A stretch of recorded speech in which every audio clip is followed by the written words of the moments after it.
wabarakatuh. Halo semua, kembali lagi di Al-Ukhuwah Berbincang. Sebelumnya, kayaknya kalian belum tahu aku deh. Ya, jadi aku Hana Husna Alia sebagai host di podcast kali ini. Podcast kali ini aku akan membahas tentang semangat dan komitmen persatuan dan kesatuan nasional dalam mempertahankan NKRI. Nah, di sini aku nggak sendirian aja. Aku bakal ditemenin sama tamu yang nggak kalah wow, yaitu Ustadz Cucu Sukmana dari SMA ITA Al-Ukhuwah. Assalamualaikum Ustadz. Waalaikumsalam. Ustadz, bagaimana kabar hari ini? Alhamdulillah baik. Ustadz itu umurnya berapa sih? Usia umur ya sebenarnya nggak jauh beda ya sama mana ya. Beda beberapa bulan ya. Di atas kepala 3 lah. Kepala 3 ya. Ya, 30-an. 30-an. Jangan sebutin betul 30. Nah, Ustadz, Ustadz sudah punya istri dan anak? Alhamdulillah punya istri 1, anak juga 1, banyak kedua. Mudah-mudahan anak yang kedua bakal istri lahir. Sekarang saya tinggal di mana? Untuk tinggal di daerah Jambe, tepatnya di Kampung Palasari, Desa Kunjungan. Kalau dari rumah ke sini berapa jam? Berapa? Untuk jarak ya, Anda? dari jarak kurang lebih 24 kilo, jarak kampungnya sekitar ya 40 sampai 50 menit lah untuk jalan. Berarti kalau bolak-balik itu sekitar 48 kilo ya, cukup lumayan lama lah kita. Capek. Kalau capek pasti lah capek lah namanya manusia. Iya, dengan ikhlas ya ke jalan. Ustadz, bagaimana perasaan Ustadz mengajar di SMA ITA Al-Ukhuwah? Kalau perasaan itu sebetulnya kan dari hati ya, perasaan ya. Kalau perasaan, alhamdulillah sangat senang, bahagia dan juga bangga bisa bergabung di Al-Ukhuwah, karena ini salah satu fasilitas ya untuk menjadikan ini baik, yang dimana berbeda dengan sebelumnya gitu kan. Namanya kan Al-Ukhuwah, saling mengeratkan satu sama lain. Ya, berarti kayak Ustadz punya pengalaman baru, suasana baru. Betul. Sebelumnya Ustadz pernah ngajar gak sih kayak di sebelum dia Al-Ukhuwah? Kalau ngajar di sekolah sih belum, ngajar di salah satu pesantren itu juga sambil pesantren juga. Jadi kalau yang pesantren besar, pesantren yang sudah dewasa itu mengajar didik anak kelasnya. Berarti sambil ngaji dulu ya. Dia sambil ngajar. Kalau Ustadz, dari Ustadz di sini udah berapa tahun? Di sini itu di Al-Ukhuwah hampir 6 tahun. Karena kita, saya pribadi masuk dari tahun 2017. 2017 dari kampus hampir 6 tahun. Hampir 6 tahun. Kenapa bisa jadi guru PPKN? Guru PKN sebenarnya kalau basicnya itu di jurusan PAI ya, jurusan PAI, tapi karena berkaitan bersinggungan dengan pelajaran PPKN sehingga dilakukan dengan pelajaran PPKN, apalagi kurikulum sekarang kayak PKN gitu. Karena tidak jauh beda antara PAI dengan keagamaan dengan kewarganegaraan, sehingga ya barengan pelajaran PAI dan pelajaran PKN. Nah, jadi ada beberapa teman aku yang bertanya-tanya tentang wawasan Nusantara. Nah, wawasan Nusantara itu berkaitan dengan pertahanan dan keamanan NKRI. Jadi yang pertama itu bisa tahu apa yang dimaksud dengan semangat dan komitmen persatuan dan kesatuan nasional untuk apa ya, semangat dan komitmen ya. Semangatnya harus dikuatkan terkait dengan mempertahankan negara kesatuan Republik Indonesia ini kan ya, karena negara ini milik kita bersama. Nah, karena kita memiliki ya harus menjaga, merawat, ada rasa memiliki itu, ada semangat, sehingga menjaga pun menjadi full dalam menjaga ini. Juga komitmennya yaitu kita benar-benar menjaga NKRI ini dengan kemampuan kita, apa yang kita punya ya harus kita bahasanya harus bisa menjaga NKRI ini itu lebih daripada sebelumnya yang awalnya belum tahu tentang pertahanan. Ya kita harus komitmen dari sekarang, yaitu dengan cara menjaga NKRI ini dengan cara kita belajar. Jadi kayak saling angkut, betul, saling angkut, dan itu salah satu bentuk menjaga pertahanan Indonesia, pertahanan dan keamanan juga. Gotong royong itu juga bagian dari pertahanan yang diawali dari keluarga, sekolah, masyarakat, dan juga di negara kita, yaitu salah satunya dengan cara gotong royong merangkul saudara. Iya, sambil sama seperti sekarang ini di daerah Cianjur kan lagi musibah. Nah, kita sepatutnya kita mengulurkan tangan kita dengan mendonasikan sebagian harta kita, itu bagian dari gotong royong, bagian dari pertahanan dalam Republik Indonesia. Terus lanjut ya Ustaz. Yang kedua itu mengapa saat ini Indonesia tuh masih kayak banyak masalah, banyak tantangan dan ancaman yang bikin negara kita tuh malah makin menurun gitu. Kenapa di Indonesia banyak ancaman ya? Banyak ancaman, banyak tantangan gitu ya. Yang namanya masalah, tantangan, apalah jenisnya yang berkaitan dengan Indonesia itu tidak akan lepas dari hal itu. Yang namanya juga kita masih hidup pasti ada masalah. Ya, pasti ada masalah selagi masih kita hidup. Gitu. Nah, namun hal itu juga perlunya ada kesadaran manusianya, perlu ada kesadaran manusia ini. Negara itu akan tetap ada walaupun tidak ada manusia. Ya. Yang jadi masalah itu bukan negaranya, tapi manusianya yang harus benar-benar harus sadar, sehingga tidak ada masalah. Ya, walaupun masalah itu tidak bisa dihindari. Ya. Ada solusinya. Pasti ada solusi, pasti ada minimalisir, yaitu dengan menyadarkan warga masyarakat untuk andil dalam persatuan Indonesia supaya tidak ada banyak hal-hal atau konflik. Memang juga kadang dari mulai bedanya pendapat, bedanya gagasan itu juga sebenarnya bisa jadi konflik. Tapi hal itu harus diminimalisir dengan kedewasaannya masyarakat Indonesia. Kalau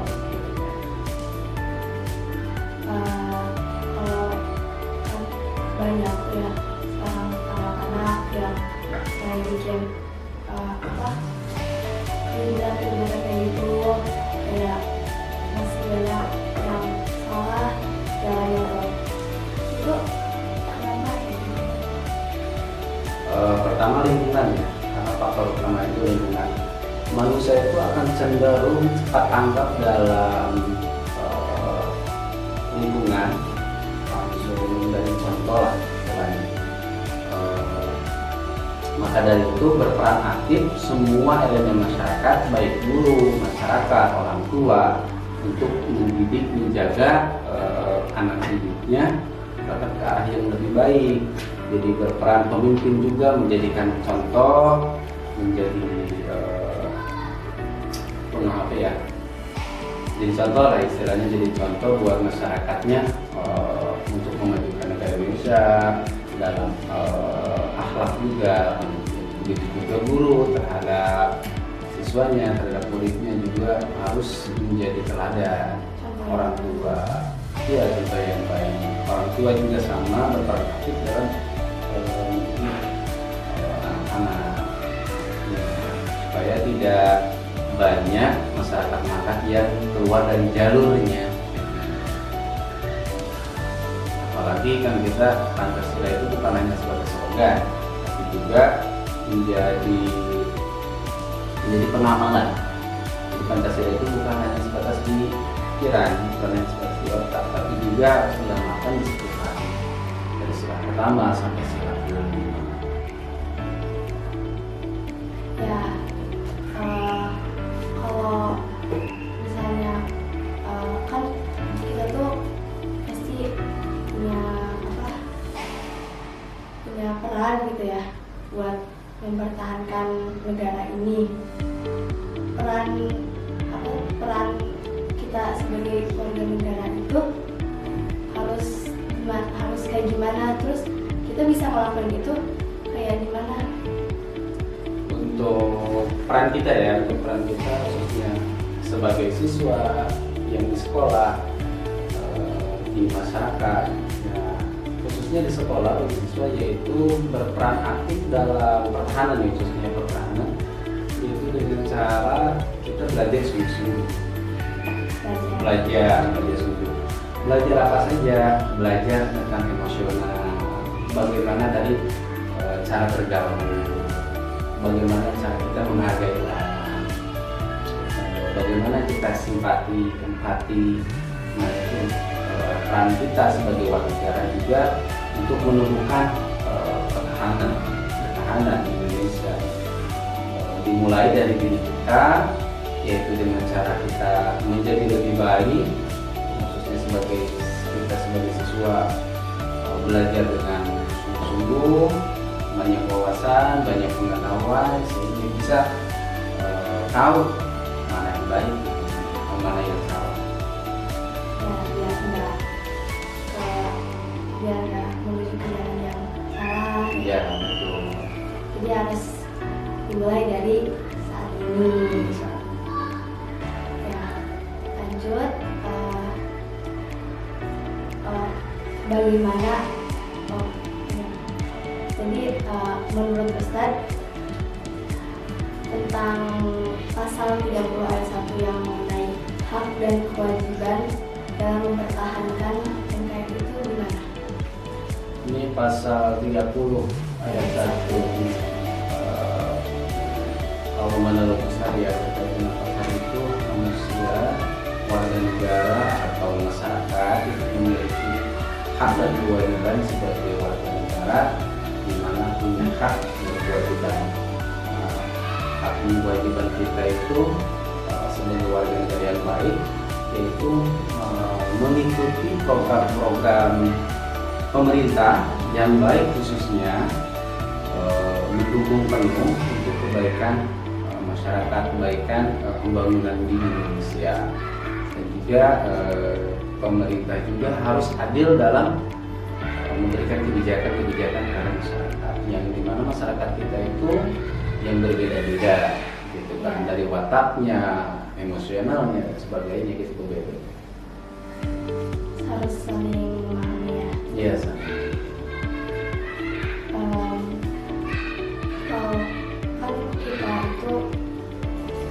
kan jadi sekarang tuh sebagai pelajar, bisa nggak sih kita tuh kayak ikut juga dalam mempertahankan, terus kita kayak saling membantu, terus mempertahankan NKRI. Kita kayak ikut ke, kalau orang-orang remaja kan biasanya, orang-orang dewasa kan biasanya kayak demo gitu, berani ke depan, kayak ke lapangan kayak gitu. Kita juga bisa nggak sih kayak gitu? Untuk khususnya siswa ya, kita sebagai warga negara ya punya hak untuk menyampaikan aspirasi kita, untuk menyampaikan gagasan kita, pemerintah atau mengkritik pemerintah itu juga bagian dari kemusyawarahan kita, bagian dari politik kita, bagian dari politik terkait dengan lebih ke lapangan demo gitu ya, itu juga bagian dari politik, bagian dari musyawarah. Nah, bukan hanya itu saja, tapi kita bagaimana memberi kebaikan, salah satunya membantu saudara kita, gitu. Membantu saudara kita yang terkena musibah itu lebih baik, gitu. Walaupun itu memberikan gagasan seperti ini juga baik, gitu kan, mengkritik pemerintah juga baik, tapi alangkah lebih baiknya kita menolong saudara kita itu lebih baik. Bukan pergi langsung ke masyarakat, kita berbagi, kita mencari donasi, gitu kan. Biar simpati, empati dalam diri kita itu tumbuh, gitu kan, sama-sama merasakan.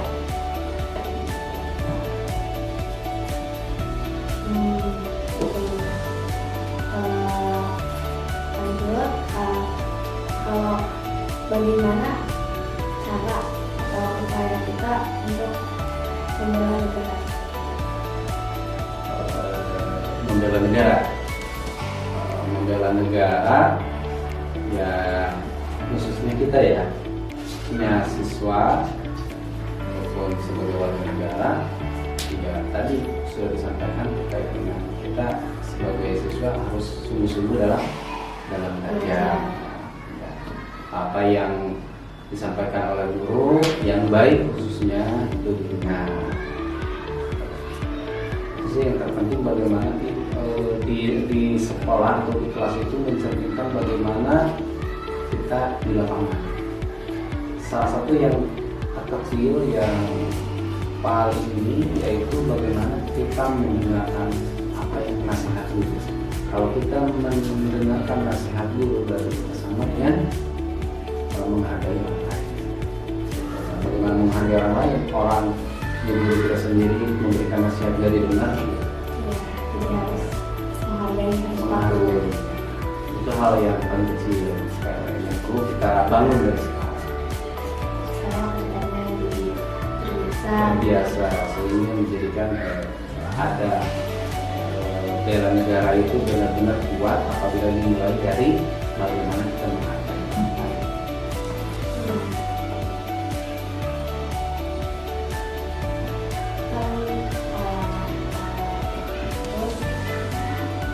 Sekarang itu Indonesia itu lagi krisis ekonomi ya. Gimana ya? Ya kita itu bisa membangun Indonesia menjadi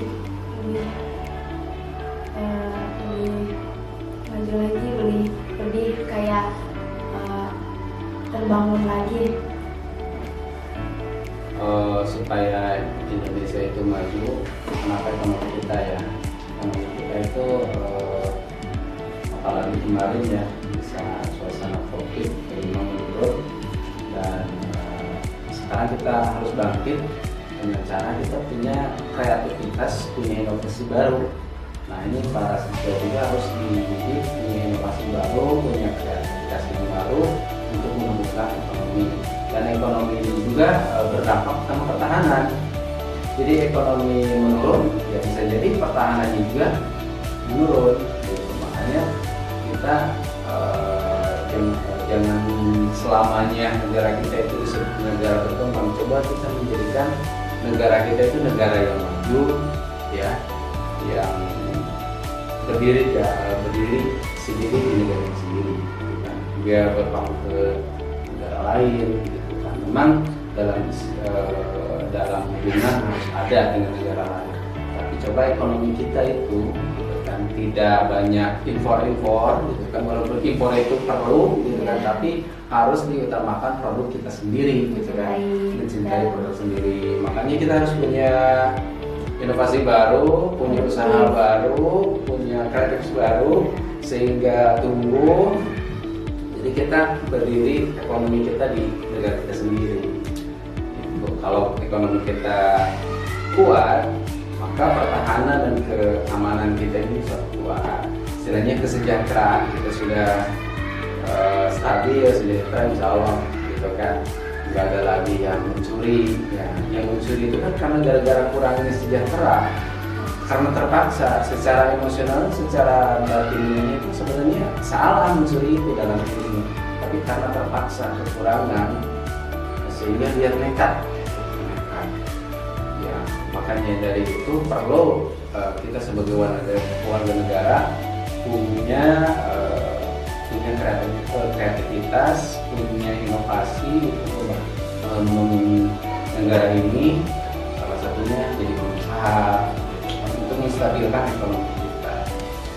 Ya, mudah-mudahan di awal tua ini kita Bapak bukan hanya usaha, juga menjadi kader dakwah, mengajak orang lain untuk dalam bidang dakwah, dalam bidang usaha menjadikan lebih baik daripada sebelumnya, supaya negara itu negara yang maju, bukan terus-terusan menjadi negara yang berkembang terus, ya nggak ke atas, ke pinggir gitu. Ya, jadi kita sebagai pelajar harus bisa produktif Iya. biar kita ke depannya, biar kita nanti kalau udah besar udah terbiasa sama hal yang belum kita tahu, hal yang baru kita jadi bisa terbiasa.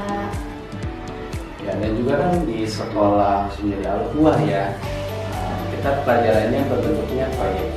Nah, ini salah satu bentuknya proyek itu kita mengembangkan kreativitas siswa. Itu adalah satu keunggulan di Al-Quwah. Kenapa kita punya kurikulum proyek? Nah, itu salah satu itu mengembangkan minat dan bakatnya para siswa, mengembangkan kreativitas, mengembangkan ide-ide gagasan dari siswa itu, sehingga tumbuhlah, sehingga macam-macam ide gagasan, pengetahuan dari masing-masing siswa itu untuk menjadikan mengabdi ke masyarakat, mengabdi ke negara. Ya, bagus. Mungkin ya cukup sekian aja. Mungkin itu saja yang bisa saya tanyakan sama Ustadz. Semoga ilmu-ilmu yang tadi yang dikasih sama Ustadz semoga bisa bermanfaat buat kita semua.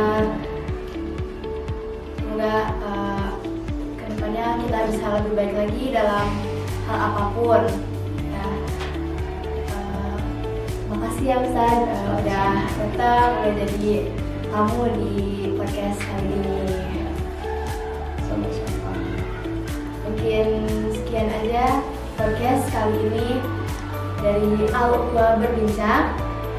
Jangan lupa like, comment, and subscribe, and yang terakhir jangan lupa di share. Oke. Wassalamualaikum warahmatullahi wabarakatuh. Waalaikumsalam warahmatullahi wabarakatuh. Terima kasih Ustaz.